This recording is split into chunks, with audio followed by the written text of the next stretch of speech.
നീ സഭയ്ക്ക് വേണ്ടി നിൽക്കുന്നവനാണ് എങ്കിൽ, ദൈവരാജ്യത്തിൽ നീ ശോഭിക്കുന്നവനാണ് എങ്കിൽ, ദൈവത്തിന് വേണ്ടി എന്തെങ്കിലും ചെയ്യുന്നവനാണ് എങ്കിൽ, അവരുടെ ജീവിതത്തിലും ഈ പാതാള ഗോപുരത്തിന്റെ വെല്ലുവിളികളൊക്കെ ഉണ്ടാകും. നമ്മുടെയൊക്കെ ജീവിതത്തിൽ ചില പ്രതികൂലങ്ങളും വെല്ലുവിളികളും ഒക്കെ വരുന്നതിന് കാരണമല്ല, നമ്മൾ ദൈവസന്നിധിയിൽ നിൽക്കുന്നവരാണ്. അതുകൊണ്ടാണ് അതിനെ ജയിക്കുവാൻ എനിക്കും നിനക്കും കഴിയും. അതാണ് പറയുന്നത്, പാതാള ഗോപുരം അതിനെ ജയിക്കത്തില്ല.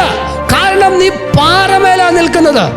ക്രിസ്തുവാകുന്ന പാറമേൽ, വചനമാകുന്ന പാറമേൽ നിന്റെ ഉള്ളിൽ ക്രിസ്തു ഉണ്ട് എങ്കിൽ ഈ പാതാള ഗോപുരം നിന്നെ തകർക്കത്തില്ല. അതിന്റെ കോട്ടകളെ തകർക്കുവാനാണ് ദൈവം നമ്മളെ വിളിച്ചിരിക്കുന്നത്. തകരില്ല, പതറില്ല നീ ഒരിക്കലും, യേശുവിൻ പൈതലെ നീ ഉറച്ചിടുക.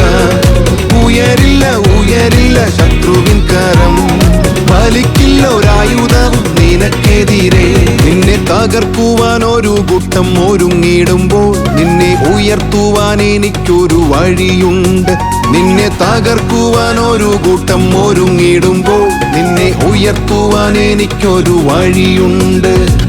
തകരില്ല, പതറില്ല നീ ഒരിക്കലും, യേശുവിൻ പൈതലെ നീ ഉറച്ചിടുക.